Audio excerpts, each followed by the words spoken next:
న్యాయాధిపతుల గ్రంథమును గురించి ఆలోచిస్తూ ఉన్నాం. కాబట్టి న్యాయాధిపతుల యొక్క వృత్తాంతాన్ని మనం చూస్తూ ఉన్నప్పుడు వారి యొక్క వృత్తాంతం ఏంటంటే, వాళ్ళు పాపం చేసినప్పుడు దేవుడు వారి శత్రువుల చేతికి ఇశ్రాయేలుని అప్పగిస్తూ ఉన్నారు. మళ్ళీ శత్రువుల చేతిలో ఉన్నప్పుడు వాళ్ళు దేవునికి మొరపెడితే వెంటనే ఆ మొరను విని దేవుడు వారి కోసం ఒక న్యాయాధిపతిని పంపి వారిని రక్షించి మళ్ళీ నెమ్మది కలిగిస్తూ ఉన్నాడు. ఇలా ఈ విధానంలో మనము సుమారు 7 యొక్క చాలా మనం న్యాయాధిపతులను చూసి ఉన్నాం. లాస్ట్గా అమ్మోనీయుల చేతులకి అప్పగింపబడుతున్న అమ్మోనీయులు మరియు ఫిలిష్తీయుల చేతికి అప్పగింపబడుతున్న సందర్భాన్ని మనం చూస్తూ ఉన్నాం. 10వ అధ్యాయం 6వ వచనంలో ఎవరికి అప్పగింపబడుతున్నారు? వీళ్ళు న్యాయాధిపతులు 10వ అధ్యాయం 6వ వచనంలో ఎవరికి అప్పగింపబడుతున్నారు?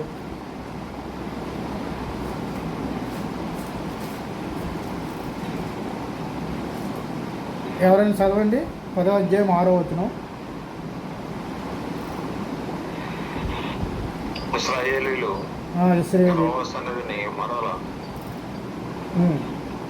చదవండి సార్. మరల దుష్ప్రవర్తనలైరి వారు యెహోవాను విసర్జించి ఆయన సేవ మానివేసి బైబిలు స్టారూతులు అను సిరియనుల దేవతలను, సీదోనీయుల దేవతలను, మోయాబీల దేవతలను, అమోనీయుల దేవతలను, ఫిలిష్తీయుల దేవతలను పూజించి వచ్చారు.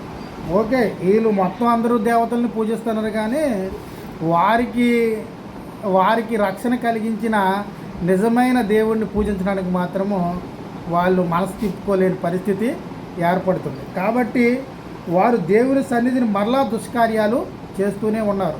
అంటే వారి యొక్క మూఢత్వం ఎంతగా విస్తరించిందనేది మనకు అర్థమవుతుంది. వారి యొక్క అవిధేయత ఎంత లోతుగా ఉందనేది మనకు అర్థమవుతుంది. కాబట్టి వారి యొక్క పరిస్థితి ఏంటంటే, వారు ఎలాంటి దుష్కార్యాలు చేస్తున్నారంటే దేవుణ్ణి దేవునిగా ఆరాధించడానికి ఇష్టపడట్లే. ఆ దేవుని యొక్క మహిమను దేనికి ఇవ్వడానికి ఇష్టపడుతున్నారు? సృష్టిలో ఉన్న వస్తువులకి ఇవ్వడానికి ఇష్టపడుతూ ఉన్నారు. కాబట్టి దేవుడు ప్రధానంగా కోప్పడే విషయం ఏంటంటే, నన్ను తప్ప వేరొక దేవుడిని పూజించకూడదనేసి ఆయన చెప్పి ఉన్నారు. కాబట్టి నన్నే నమస్కారం చేయాలి అన్నది ఆయన చెప్తూ ఉన్నాడు. కాబట్టి నాకు రావలసిన ఆ యొక్క ఉన్నతమైన మహిమను మీరు విగ్రహాలకు ఇవ్వద్దనేసి దేవుడు ఖచ్చితంగా చెప్తూ ఉన్నాడు. కాబట్టి నన్ను వ్యర్థంగా ఉచ్చరించడానికి మీరు ప్రయత్నాలు చేయకుండా అని కూడా ఆయన చెప్తున్నాడు. కాబట్టి దీనికి దేవుని యొక్క ఆజ్ఞకు వ్యతిరేకంగా ఉన్నారా, ఆజ్ఞకు అనుగుణంగా ఉన్నారు? వీళ్ళు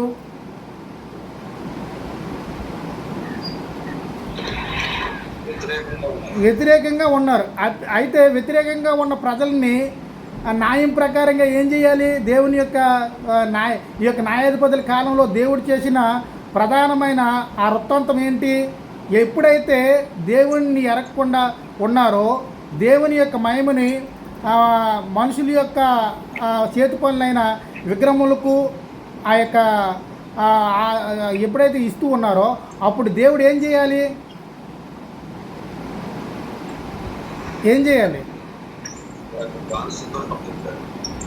వినబడుతుందా నా వాయిస్ మీకు?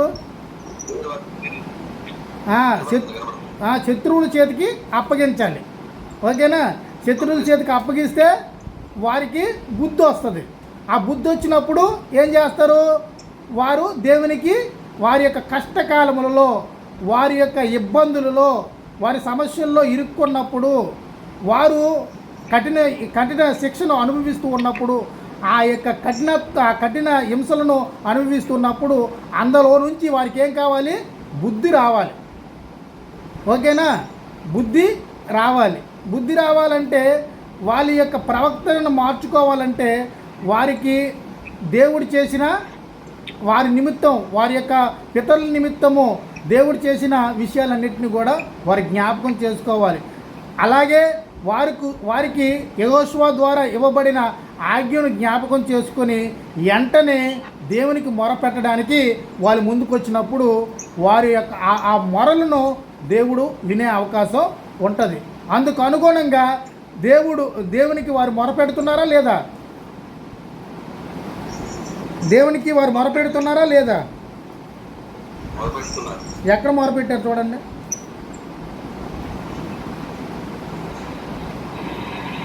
ఓకే, 16 వచనం చూడండి.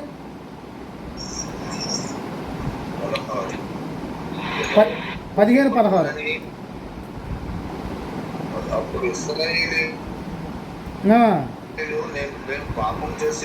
మేము పాపం చేసి ఉన్నాము. ఏంటి?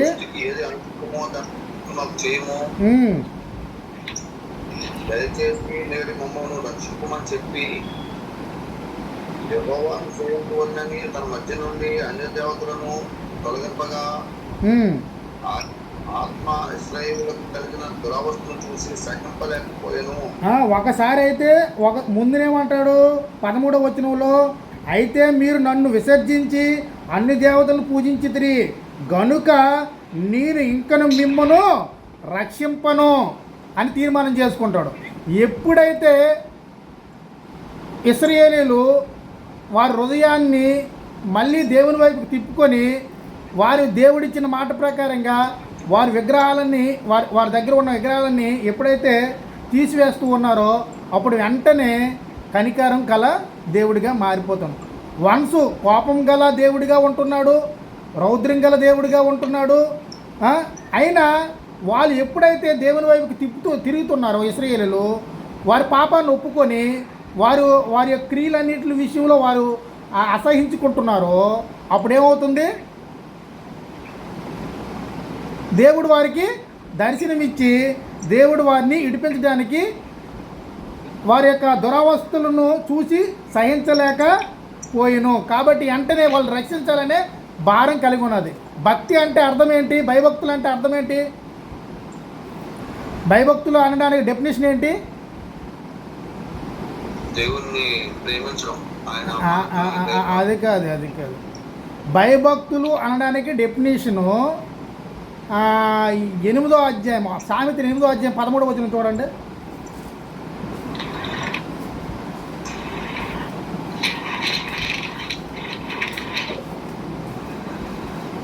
యెహోవాయందు భయభక్తులు కలిగి ఉండుట చెడుతనమును అసహించుకున్నట్టే. ఓకేనా? భయభక్తులకి డెఫినేషన్ ఏంటి? ఓకేనా? అర్థమవుతుందా? భయభక్తులకి డెఫినేషన్ ఏంటంటే చెడుతనమును అసహించుకున్నట్టే. యోబు గ్రంథం 28 చూడండి.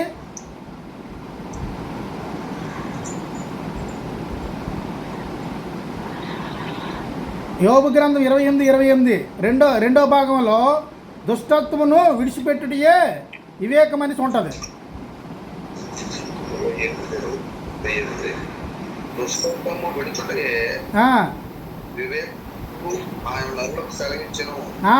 దుష్టత్వం విడిచిపెట్టడం అనేది వారికి బుద్ధిని కలిగిస్తుంది. అందుకే నేను చెప్తున్నా ప్రతి పాఠంలో కూడా బుద్ధి, వివేకం, తెలివి ఈ మూడు కూడా ఒకటే. వారికి ఎప్పుడైతే వివేకం అనేది దుష్టత్వం విడిచిపెట్టి వివేకము, బుద్ధి అనేది వారికి వస్తుంది. ఇప్పుడు వీరు దుష్టత్వంలో ఉన్నామని తెలిసే కదా మేము పాపం చేసి ఉన్నాము, నీ దృష్టికి ఏదో అనుకూలమో దాని చొప్పున మాకు చెయ్యము అని క్లియర్గా ఇక్కడ మెన్షన్ చెప్తూ ఉన్నాడు. కాబట్టి మేము దుష్టత్వం చేసి ఉన్నాము, నీకు వ్యతిరేకంగా పాపం చేస్తూ జీవించి ఉన్నాము. మాకు మా యొక్క శత్రువులు ఎవరు? ఇప్పుడు 10వ అధ్యాయంలో శత్రువులు ఎవరు?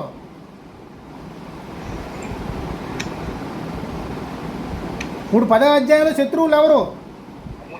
అమోనీయులు, ఫిలిస్తీయులు ఇద్దరును. ఓకేనా? మా శత్రువుల చేతికి అప్పగించి ఉన్నావు కాబట్టి వారు మమ్మల్ని చిత్రహింసలు పెడుతున్నారు, సితగొడుతున్నారు, మాట చెప్తే సితగొడుతూ ఉన్నారు. కాబట్టి ఆ బాధలు మేము అనుభవించలేకపోతున్నాం. మేము పాపులమే.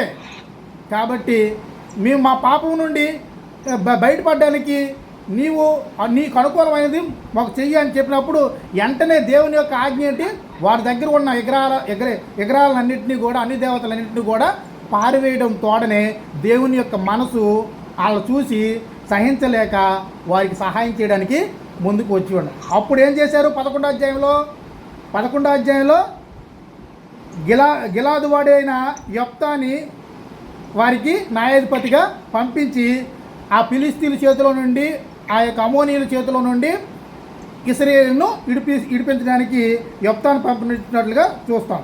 కాబట్టి యెఫ్తాను పంపించినప్పుడు తర్వాత యెఫ్తా ఎలా యుద్ధం చేశాడో 4వ వచనం చూడండి. 11వ అధ్యాయం 4వ వచనం.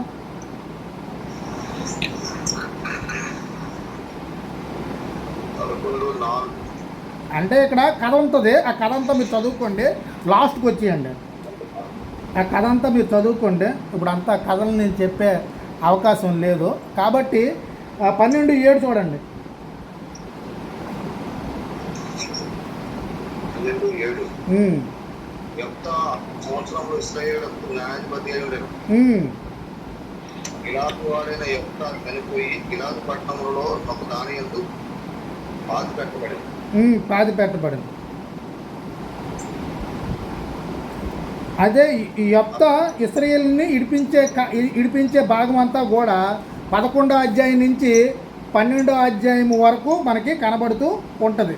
కాబట్టి అది మీరు జాగ్రత్తగా చదువుకుంటే యెఫ్తా ద్వారా ఇశ్రాయేలుకి న్యాయం చేసినట్లుగా కనబడుతుంది. కాబట్టి వారి యొక్క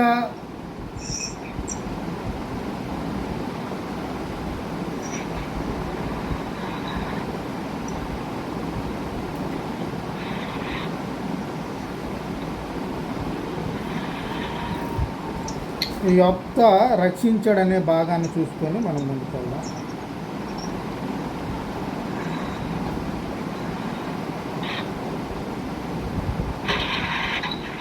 ఇరవై 11వ అధ్యాయం 23 చదవండి. కాబట్టి ఇశ్రాయేలీయుల దేవుడైన యెహోవా అమోరీయులను తన జనుల యొక్క నిలవకుండా తోలవేసిన తరువాత నీవు దానిని స్వతంత్రించుకుందువా?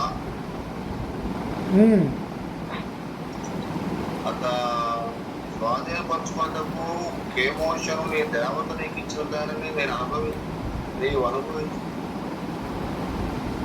కదా. ఇక్కడ గేమ్ ఈ యొక్క యెఫ్తా విషయంలో గేమ్ ఏంటి? యెఫ్తా విషయంలో ఇశ్రాయేలు ప్రధానంలో ఒక గేము పెట్టారు. గేమ్ ఏంటి? 10వ అధ్యాయం 17వ వచనం చదవండి. పోటీ. 17వ వచనం. 17వ వచనం. ఇక్కడ అప్పుడు అమ్మోనీయులు కూడుకొని గిలాదు ఇశ్రాయేలీయులను కూడుకొని మిస్పాలో దిగి.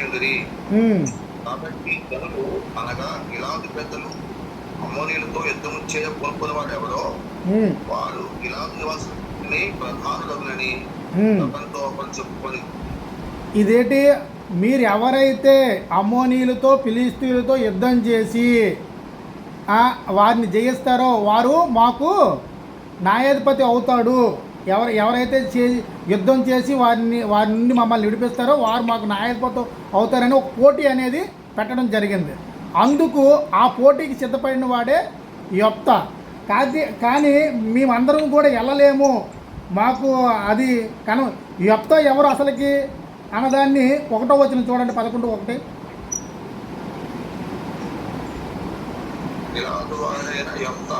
పరాక్రమ గల బలవంతుడు, అతడు యోషియా కుమారుడు. ఎవరు అతను? యోషియా కుమారుడు. గిలాదు యెఫ్తాను కనిను. గిలాదు భార్య అతనికి కుమారులు అనగా వారు పెద్దవారై యెఫ్తాతో, నీవు అన్య స్త్రీకి పుట్టిన వాడువు గనుక మా తండ్రి ఇంట నీకు స్వాస్థ్యము లేదని చెప్పి తైలీశారట. ఎవరు? గిలాదు యొక్క కుమారులు ఏం చేశారంటే, యెఫ్తాని నువ్వు అన్య స్త్రీకి పుట్టినవాడువు, మా తండ్రి స్వాస్థ్యము నీకు ఇవ్వడం జరగదు, నిన్ను తైలీశారు. తైలీసిన తర్వాత ఏం జరిగింది? 3వ వచనంలో యొప్తా తన సహోదరుల వద్ద నుండి పారిపోయి టోబు దేశమున నివసింపగా అల్లరి జనము యొప్తా వద్దకు వచ్చి అతనితో కూడా సంచరించుచుండెను. అంటే ఆయనతో ఉన్న జనం ఎవరు? అల్లరి జనంతో కలిసి జీవిస్తూ ఉన్న వాడు.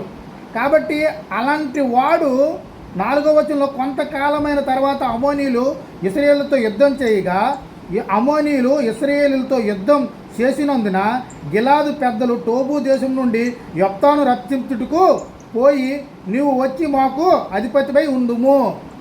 అంటే ఈ యొక్క యొప్తా యొక్క బలాన్ని ఎవరు గుర్తించారు? గిలాదు పెద్దలు గుర్తించారు. కాబట్టి మనల్ని రక్షించగలిగేవాడు యొప్తా మాత్రమే.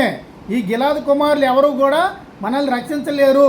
కాబట్టి యొప్తాను మనం తీసుకుని వచ్చే మంచిది. ఆయన యేసు కుమారుడైనా ఈయనకు పుట్టినవాడే కాబట్టి ఆయన తీసుకుని వచ్చి ఫిలిస్తీన్ల మీదకి అమోనీయుల మీదకి ఉసుగొలిపితే ఒకవేళ బతికుంటే మనకి న్యాయాధిపతి అవుతాడు, చనిపోతే ఏమవుతాడు? యేసు కుమారుడే కదా చనిపోయాడు, మనకి సంబంధాలు ఉండవనుకొని ఒక ప్రధానమైన లక్ష్యంతో వాళ్ళు వచ్చినట్లుగా చూస్తాం. అప్పుడు వాడు యొప్తా ఏమంటాడు చూడండి, 8వ వచనం, యొప్తా 7వ వచనంలో,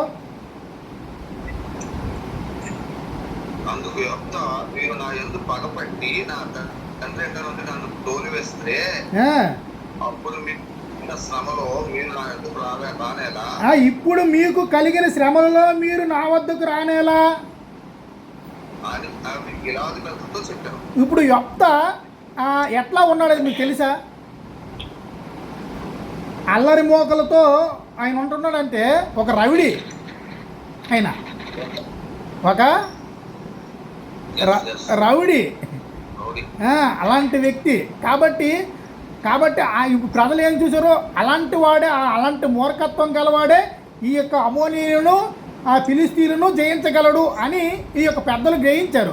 గ్రహించిన తర్వాత ఆయన రప్పిస్తుంటే మీరు ఎందుకు నా ధైర్యపడతారో ఆ రోజు నన్ను తగిలేశారు కదా, ఇప్పుడు నేను ఎలాగా జయిస్తానని చెప్పినట్లుగా చూస్తున్నాం. కాబట్టి ఎట్లాగా ఒప్పించారు పెద్దలు ఒప్పించి ఆయనకి ఆ యొక్క యుద్ధం చేయడానికి అవకాశం కల్పించారు. కాబట్టి 11వ వచనం చూడండి.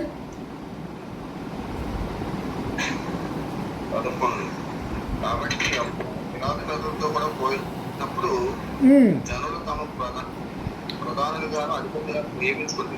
ఓకేనా? ఇప్పుడు ఏం చేశారు? ఎట్లా ఒకలాగా ఆ యొప్తా మాత్రమే ఈ యొక్క అమోనీయుల నుంచి ఫిలిస్తీన్ల నుంచి విడిపించగలరని పెదాలను ఎప్పుడైతే గ్రహించారో ఆయన రప్పించుకోవడానికి ఎంత ప్రయాసమైన చేసినట్లుగా కనబడుతూ ఉన్నాం. ఏదో ఒకలాగా యొప్తా యొక్క మనసు మార్చి వారి వెంట తీసుకొని వెళ్ళి యొప్తాని అధిపతిగాను నియమించుకున్నట్లుగా మనం చూస్తాం. ఇప్పుడు యొప్తా వెళ్ళి అమోనీయులతో యుద్ధం చేస్తాడు. యుద్ధం చేసిన తర్వాత అమోనీయులను ఫిలిస్తీన్లను యొప్తా చేతికి అప్పగించినట్లుగా మనం చూస్తాం యుద్ధంలో జయించిన తర్వాత. ఓకేనా? దాన్ని చూద్దాం ఎక్కడ అది. ఓకే, 30వ వచనం చదవండి. 11:30 అండి.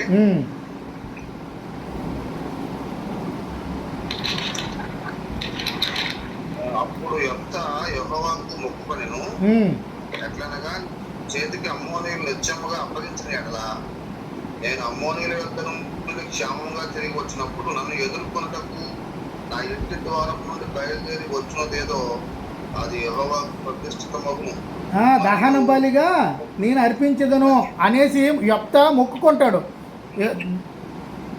యెహోవా ఈ పెద్దలందరూ కూడా నన్ను న్యాయాధిపతిగా నియమించుకున్నారు, కానీ వాళ్ళు జయించడానికి నాకు అంత బలము శక్తి సామర్థ్యాలు లేవు. కాబట్టి నీవు వాటిని ఇస్తే నేను ఆ యొక్క అమోనీయులను ఫిలిస్తీన్లను జయించడానికి అవకాశం ఉంటుంది. కాబట్టి వాళ్ళు నా చేతికి అప్పగిస్తే నేను ఒక నిర్ణయం తీసుకున్నా, అది కంపల్సరీగా చేస్తాను అని చెప్పినప్పుడు ఏంటి నిర్ణయం? నా ఇంటి ద్వారం నుండి బయలుదేరి వచ్చినది ఏదో అది యెహోవాకు ప్రతిష్ఠమగును మరియు దహన బలిగా అర్పించదనని చెప్పగానే అప్పుడు దేవుడు ఆ యొక్క మాటను వినగానే అమోనీయులని ఈయన చేతికి అప్పగించినట్లుగా చూస్తాం. 32 చూడండి. అప్పుడు యెఫ్తా అమోనీయులతో యుద్ధం చేయుటకు వారి వద్దకు సాగిపోయినప్పుడు యెహోవా అతని చేతికి వారిని అప్పగించిన గనుక అతడు వారిని అనగా ఆ యొక్క పట్టణస్తులందరినీ కూడా జయించినట్లుగా చూస్తూ ఉన్నాం. అయితే జయం పొందిన తర్వాత ఆ ఇంటి వద్ద నుంచి వచ్చింది ఎవరు? ఓకేనా? ఇప్పుడు ఆమె యెఫ్తా యొక్క ఇంటి గుమ్మం నుంచి వచ్చింది ఎవరు? దూరం నుండి వచ్చింది ఎవరు? తన యొక్క కుమార్తె వచ్చినప్పుడు కుమార్తె విషయంలో చాలా బాధపడినట్లుగా కనబడుతుంది. కాబట్టి నేను ఒక నిర్ణయం చేసుకున్నాను, ఆ కుమార్తెతో సంభాషణ ఇచ్చుకున్న విషయాలు కూడా చెప్తున్నాను. ఆ కుమార్తె ఆ యొక్క దహన బలికి సిద్ధమవ్వడానికి కావలసిన ప్రణాళికలను కూడా ఏర్పాటు చేస్తూ ఉన్నట్లుగా మనం చూస్తాం. అక్కడి నుంచి మీరు 40 వచనాలు కూడా చదువుకుంటే ఆ కుమార్తె ఎట్లాగా తన యొక్క కన్యకత్వాన్ని నిరూపించుకుంటూ యెహోవాకి బలి అర్పించాలంటే ఏమై ఉండాలి? నిర్దోషమైన ఇంకా ఉండాలి. కాబట్టి ఆమె యొక్క కన్యకత్వాన్ని ఎక్కడైనా పోగొట్టుకుంది ఏమో అని పరీక్షించుకోవడానికి కొన్ని దినాలు ఆమె తండ్రికి వేరుగా ఉండి ఆమె యొక్క పరిశుద్ధ దినాలు అయిపోయిన తర్వాత తండ్రి దగ్గరికి వచ్చి తండ్రి చేతికి దాన్ని అప్పగించగానే ఆమెను బలిచ్చినట్లుగా మనం చూస్తూ ఉన్నాం. ఇదంతా కూడా న్యాయాధిపతుల యొక్క వృత్తాంతం. కాబట్టి ఈ యొక్క న్యాయాధిపతి ఎప్పుడైతే యెఫ్తా చనిపోతాడో ఆ చనిపోయిన అనంతరము కూడా ఇశ్రాయేలీయులు ఏమవుతారు? మళ్ళీ కూడా యెహోవా దృష్టికి పాపం చేసేవారిగా ఉంటారు. 13వ అధ్యాయము 1వ వచనం చూడండి.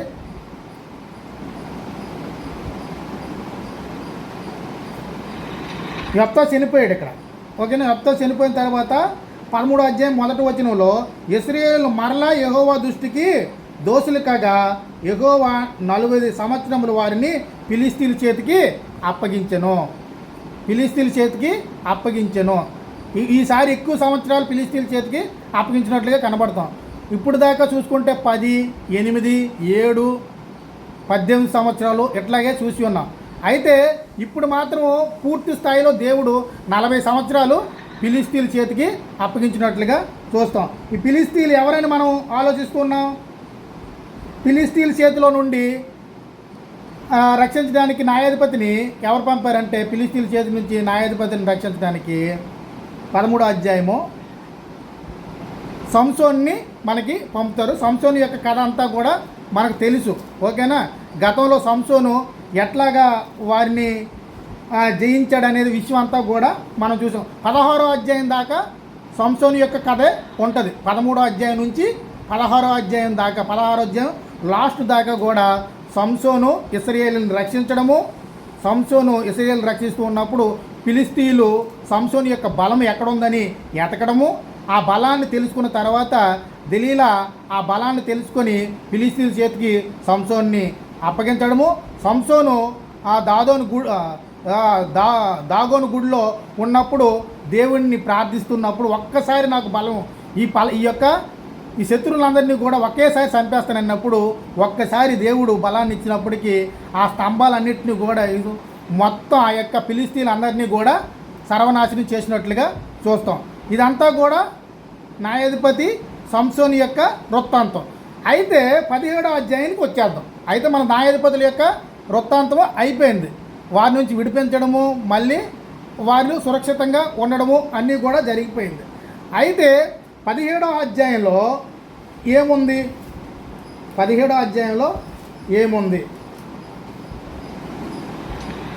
17వ అధ్యాయం 1వ వచనం చూడండి.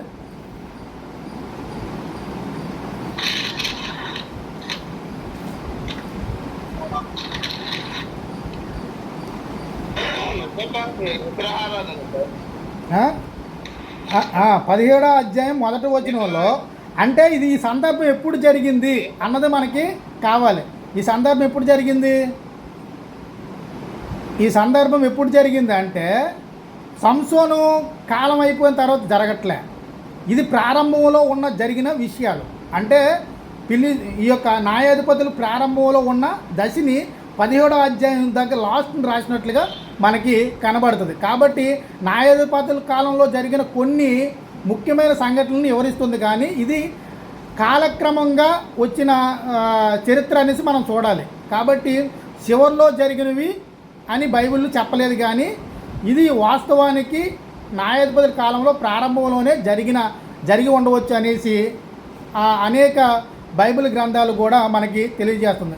ఇక్కడ 17వ అధ్యాయంలో మనం చూసుకుంటే, ఈ యొక్క 17వ అధ్యాయం నుంచి 21వ అధ్యాయంలో మనం చూసుకుంటే, ఈ 17వ అధ్యాయంలో 21వ వచనంలో ఇక్కడ ప్రధాన యాజకుడు ఎవరు అనేది మనం చూసుకుంటే, 20వ అధ్యాయం 27, 28 చూడండి. ప్రధాన యాజకుడు ఎవరు?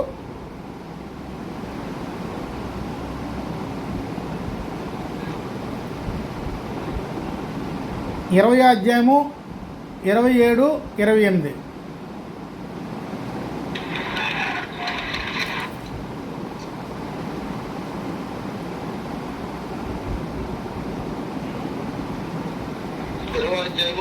ఇరవై 27, 28.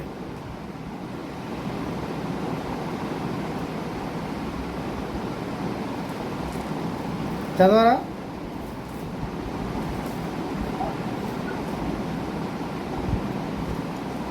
చెప్పండి, చదవండి.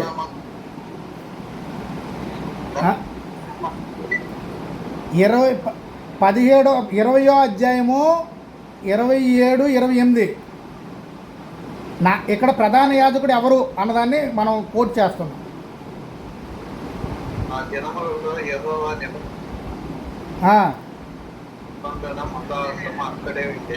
ఎక్కడుంది?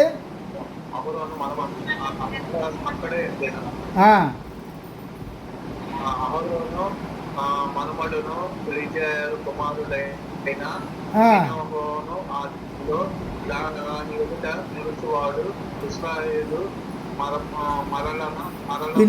పినియాసు యాజకుడిగా ఉన్నట్లుగా మనకు కనబడుతుంది. ఈ పినియాసు యాజకుడిని ఎవరు నియమించారు? యెహోషువ గ్రంథము 24వ అధ్యాయం 33. ఈ పినియాసుని ఎవరు నియమించారు? యెహోషువ గ్రంథము 24:33.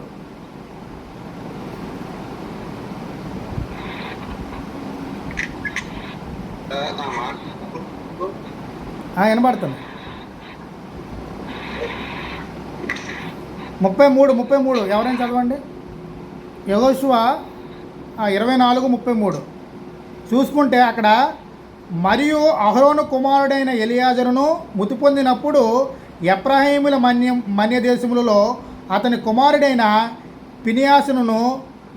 పినియాసునికి ఇవ్వబడిన పినియాసుని గిరిలో జనులను అతను పాతిపెట్టిన. ఎవరు ఇప్పుడు ఈ పినియాసుని ఏర్పాటు చేసింది ఎవరంటే,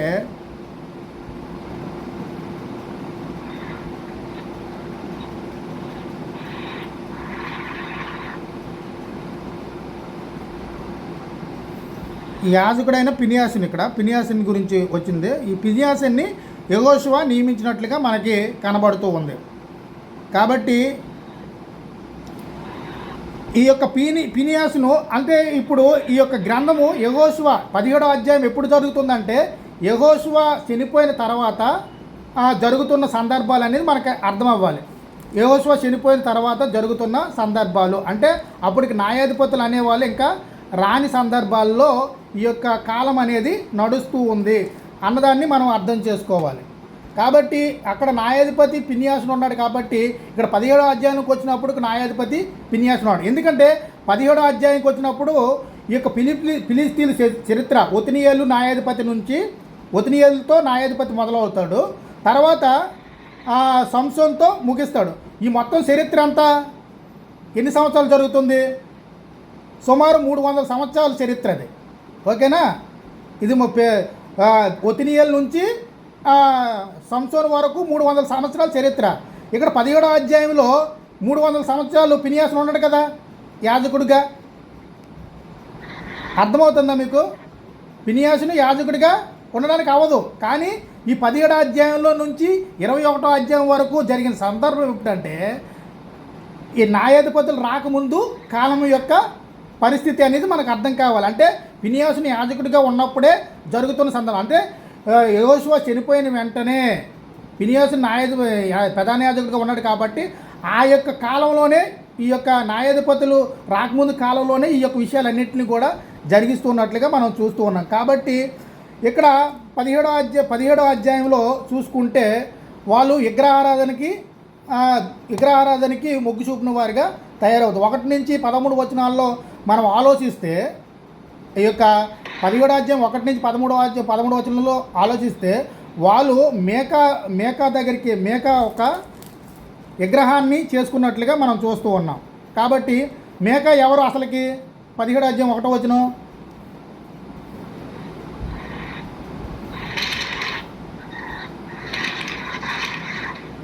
మేకా ఎవరు?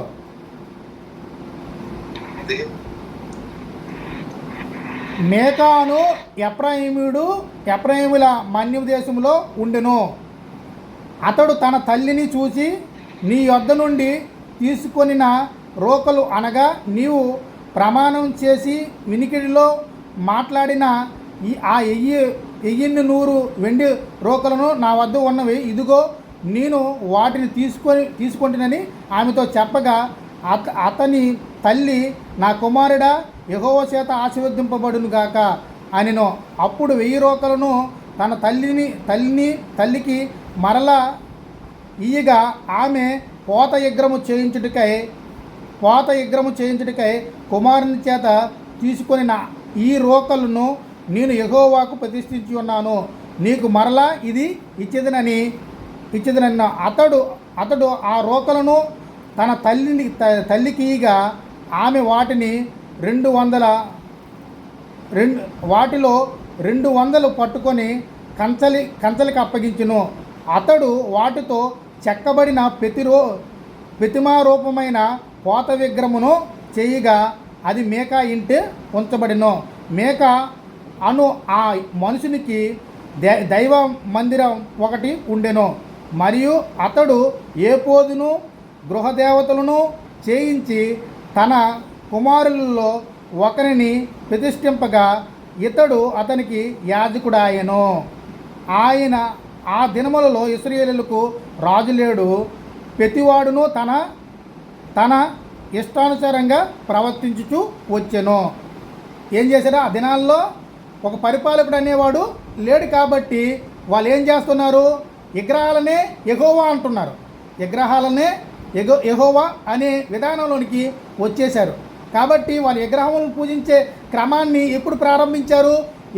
యెహోషువ చనిపోయిన తర్వాత నుంచే వారు ప్రారంభించినట్లుగా చూస్తున్నాం. యెహోవా చనిపోయిన తర్వాత వారికి సరైన న్యాయాధిపతి, పరిపాలన చేసే అధికారి లేకపోవడం వలన వాళ్ళు ఏం చేస్తారు? తన ఇష్టానుసారంగా వాళ్ళు జీవించినట్లుగా చూస్తున్నాం. అంటే వాళ్ళు విగ్రహాలను చేసుకోవడానికి గల కారణం ఏంటి? 2వ అధ్యాయం 10వ వచనం ప్రకారంగా అంటే వారికి ఏం తెలియదు. 2వ అధ్యాయం 10వ వచనం,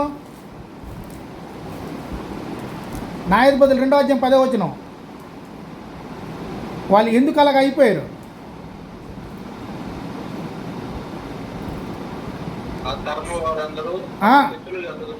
వాళ్ళకి బోధించలేదు. దేవుని యొక్క విషయాలు ఏమీ కూడా వాళ్ళకి బోధించకపోవడంతో వారందరూ కూడా యెహోవాకు దుష్టులైనట్లుగా మనం చూస్తున్నాం.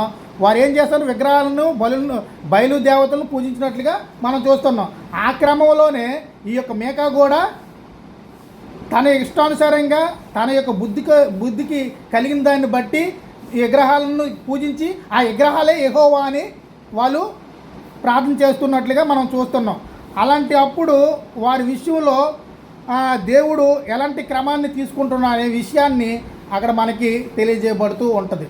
కాబట్టి ఎఫ్రాయిము ప్రాంతానికి చెందిన మేకా ఎండి విగ్రహాలని తయారు చేశాడు. తన ఇంటిలోనే పెట్టుకొని ఒక లేవీయుడిని యాజకుడిగా నియమించి ఉన్నాడు. విగ్రహాలకి లేవీయుడు యాజకుడిగా ఉండొచ్చా సార్? చెప్పండి. విగ్రహాలకి లేవీయుడు యాజకుడిగా ఉండొచ్చా? ఇది దేవుని ధర్మశాస్త్రానికి విరోధం అనేసి మనకు తెలుస్తుంది. కాబట్టి నిర్గమాకాండం 24:5లో చూసుకున్నా, ఆ ద్వితీయోపదేశకాండం 12:5 నుంచి 14 చూసుకున్నా, విగ్రహాలను పూజించడం అనేది దేవుని దృష్టిలో గొప్ప పాపం అనేసి మనకి అర్థమవుతుంది. కాబట్టి ఆ విగ్రహాలను ఏం చేస్తారు? దాను గోత్రం వాళ్ళు మళ్ళీ తిరిగి తెప్పించుకొని, ఎక్కడి నుంచి మేకా దగ్గర ఉన్న విగ్రహాలను దాను గోత్రం వాళ్ళు మళ్ళీ తిరిగి తెప్పించుకొని వాళ్ళు కూడా ఈ విగ్రహాలను పూజించేటట్లుగా మనకు కనబడుతుంది. 18వ అధ్యాయం మొత్తం చూసుకుంటే దాను వారు ఈ యొక్క మేకా యొక్క విగ్రహాలను దోసుకొని వచ్చి వీళ్ళు కూడా విగ్రహాలని పూజించేటట్లుగా మనకి కనబడుతుంది. కాబట్టి ఇక్కడ మనము 18వ అధ్యాయము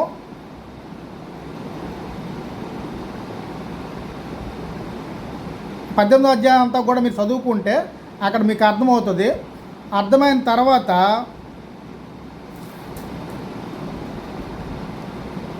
మేకా ఇంట్లోని విగ్రహాలను లేవిని తమతో తీసుకొని వెళ్ళిపోయినట్లుగా మనం చూస్తాం. 31వ వచనం దాకా 18వ అధ్యాయం 1వ వచనం నుంచి 31వ వచనం దాకా మీరు చదువుకుంటే అక్కడ అర్థమవుతుంది. ఈ దాను గోత్రం వాళ్ళు కూడా విగ్రహ ఆరాధనకి ప్రాధాన్యత ఇచ్చినట్లుగా కనబడుతుంది. కాబట్టి అట్లాగే దేవుని యొక్క ఆజ్ఞ విడిచిపెట్టినప్పుడు ప్రజలు తన ఇష్టానుసారంగా ఆరాధన చేసే క్రమము కూడా ఈ దినాల్లోనే బాగా ప్రబలిందని మనం చూడగలుగుతాం. అట్లాగే 19వ అధ్యాయానికి వచ్చిన తర్వాత 19వ అధ్యాయంలో ఒక వృత్తాంతం అనేది భయంకరమైన వృత్తాంతం ఒకటి ఉంటుంది. 19వ అధ్యాయంలో భయంకరమైన వృత్తాంతం ఏంటంటే 1వ వచనం చదవండి. 19వ అధ్యాయం 1వ వచనం.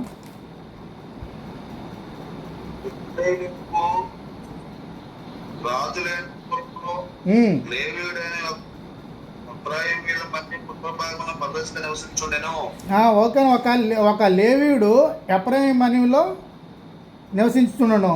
కాబట్టి ఆ తర్వాత అతడు యోధా బెత్లెహేము నుండి ఒక స్త్రీని తనకు ఉపపత్నిగా తెచ్చుకొనగా. ఏ ఉపపత్నిగా తెచ్చుకోవడం అంటే, ఉపపత్ని అంటే ఏంటి అర్థం? ఉపపత్ని గురించి ఏమైనా మీకు తెలిసే సందర్భాలు? ఉపపత్ని అంటే ఏంటో? అంటే ఒక భార్య ఉండగా ఇంకొక స్త్రీని తెచ్చుకోవడం. ఓకే, అంటే దేవుడు ఉపపత్నులను అనుమతిస్తున్నాడా, అనుమతించట్లేదా? అనుమతిస్తాడు. నిజంగా వాస్తవంగా అయితే అనుమతి అనేది ఉండదు. ఎందుకంటే అక్కడ మనం ఆలోచిస్తే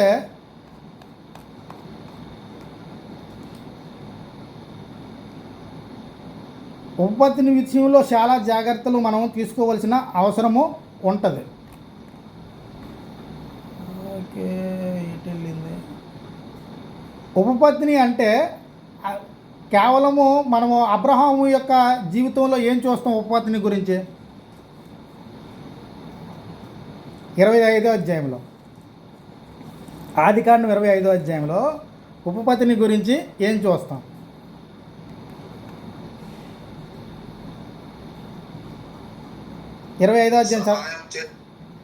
ఆదికాండం 25వ అధ్యాయంలో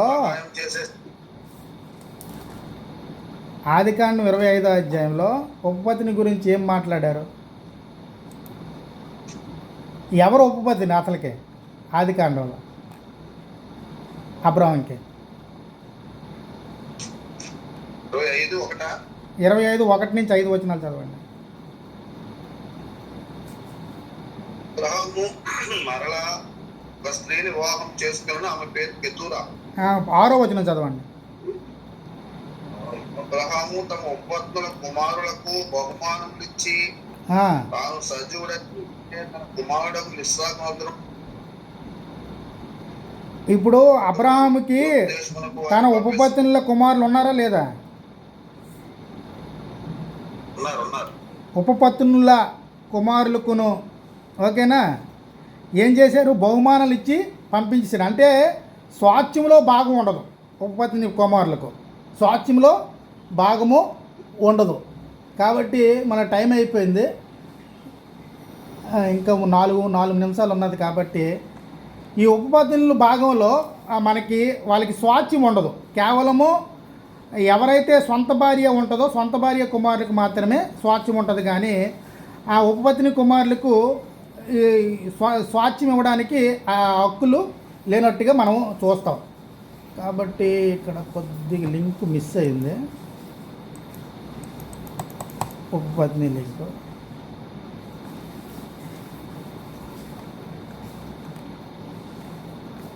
టైం అయింది. ఉపపత్నుల గురించి నెక్స్ట్ పాఠంలో చూద్దాం.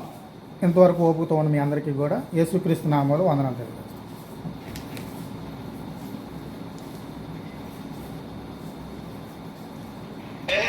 మంచిదండి. చక్కగా ఎంతవరకు మరి న్యాయాధిపతులు గురించి కొన్ని